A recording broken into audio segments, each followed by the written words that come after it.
आप नेताजी के लफ्ज नहीं सुनना चाहते? बंगाल का चुनाव आ रहा है।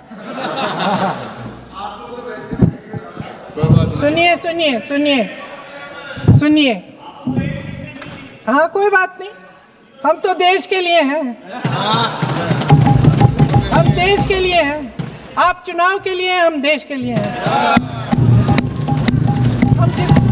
हम जितने भी चुनाव हारे, हम यहाँ बैठे रहेंगे और आपसे लड़ते रहेंगे और आपकी विचारधारा से लड़ते रहेंगे। अपने इस देश के लिए, अपनी इस मिट्टी के लिए लड़ते रहेंगे। आप हमें रोक नहीं सकते।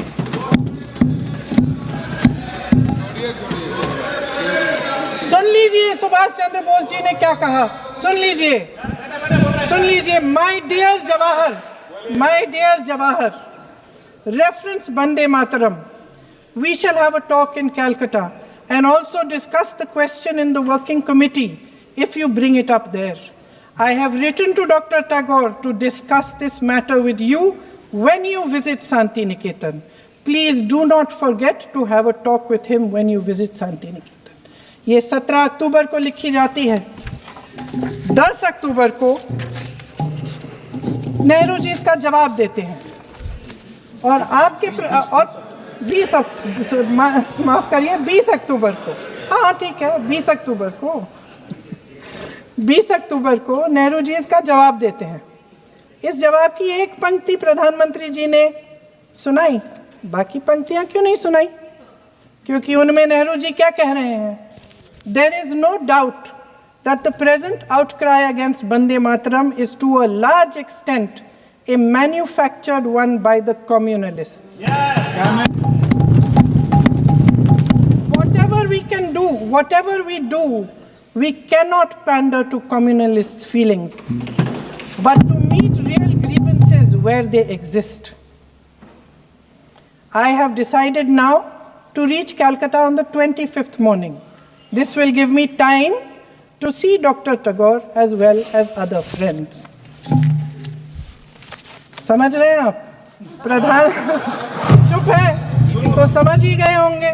फिर क्या होता है?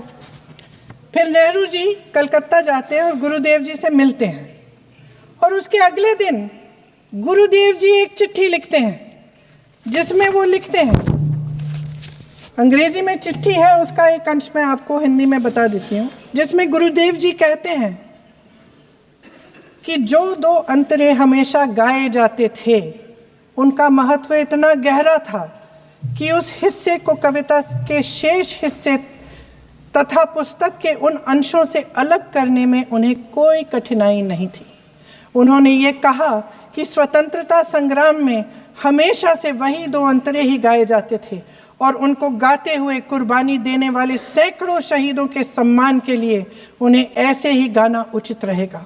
उन्होंने यह भी कहा कि बाद में जोड़े गए अंतरों का सांप्रदायिक मायना निकाला जा सकता है और उस समय के माहौल में उनका इस्तेमाल अनुचित होगा।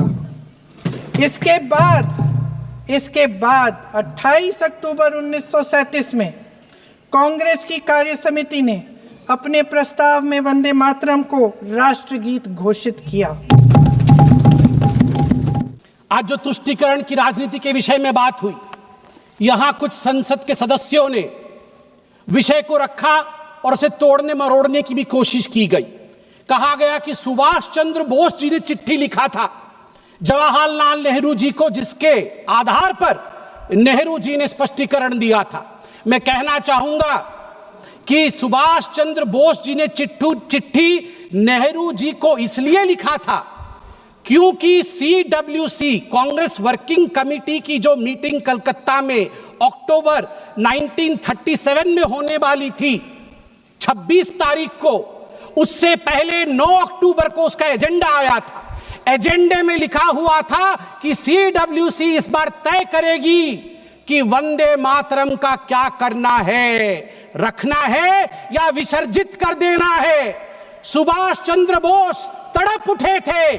तड़पते हुए उन्होंने क्या लिखा था मैं पढ़ना चाहूंगा। मैं ये किताब पढ़ रहा हूं, Vande Mataram the biography of a song, सभ्यसाची भट्टाचार्य, और इस किताब में लिखा है, while writing to you Subhash Chandra Bose लिख रहे हैं, while writing to you, I also plan to write to Jawaharlal ji. ये टैगोर जी को लिख रहे हैं. Discussions are ongoing in the Congress circles on the subject of Vande Mataram. On 26th October 1937, Congress Working Committee at their meeting in Calcutta will address the issue. Perhaps the committee will decide to discard the song. I do not know your opinion in this matter, and that is why I write to you. In Bengal and among Hindu outside of Bengal, great excitement has been caused, and I write to you to know what you feel. ये सुभाष जी ने लिखा. अब मैं यहां पे उद्धृत करूंगा पंडित नेहरू ने क्या क्या कहा है वंदे मातरम के लिए. ये सब कुछ इस किताब में है, ऑन रिकॉर्ड. मैं पढ़ रहा हूं. Nehru had only recently read the novel Anandamath only 6 days before the working committee meeting. केवल 6 दिन पहले उन्होंने आनंदमठ आनंद फानन में पढ़ लिया. उसके बाद नेहरू ने चिट्ठी लिखा. Nehru writes on 20th October 1937, quote, I have managed to get an English translation of Anandamath, and I am reading it at present to get the background of the song. It does seem that this background is likely to irritate the Muslims. I do not understand it without the help of a dictionary. आप चिंता करिए, नेहरू देश के प्रथम प्रधानमंत्री आनंद मठ जैसे महान किताब को, बंकिम ऋषि बंकिम के उस महान ग्रंथ को आनंद फानन में 6 दिन पहले पढ़ रहे थे CWC, ताकि वंदे मातरम को विसर्जित करना है या रखना है इसका निर्णय वो ले सके. आप सोच के देखिए ये किस प्रकार की धृष्टता थी भारतवर्ष के साथ. और नेहरू जी कहते हैं मैं तो डिक्शनरी के बगैर वंदे मातरम समझ भी नहीं सकता हूं. एलओपी का भी वही हाल है. एलओपी का भी वही हाल है. तभी आज वो नदारत है. बिना डिक्शनरी के ये वंदे मातरम क्या है समझ भी नहीं सकते हैं. धन्यवाद है, धन्यवाद है माननीय प्रधानमंत्री जी का आज मौका दिया है. कुछ लोग घर में डिक्शनरी पढ़ पढ़ के आके भाषण तो किया है उन्होंने, वरना अभी तक वंदे मातरम का अर्थ भी नहीं समझ में आता. आगे नेहरू जी क्या कहते हैं मैं आपको पढ़ के सुनाऊंगा. नेहरू जी के सब कुछ कहने के बाद कांग्रेस वर्किंग कमेटी की मीटिंग होती है. रिजोल्यूशन मेरे हाथ में है इस किताब में. कांग्रेस वर्किंग कमेटी की जो रिजोल्यूशन है वंदे मातरम को लेके, उसमें बहुत कुछ है. मैं कुछ पोर्शन पढ़ रहा हूं. The other stanzas of the song are little known and hardly ever sung. They contain certain allusions and a religious ideology which may not be in keeping with the ideology of other religious groups in India. The committee recognizes the validity of the objections raised by the Muslim friends to certain parts of the song. While the committee have taken the note of such objections, insofar as it has intrinsic value, the committee wishes to point out that the modern evolution of the use of song as part of national life is of infinitely greater importance. That, मैं आगे पढ़ता हूं इसमें से.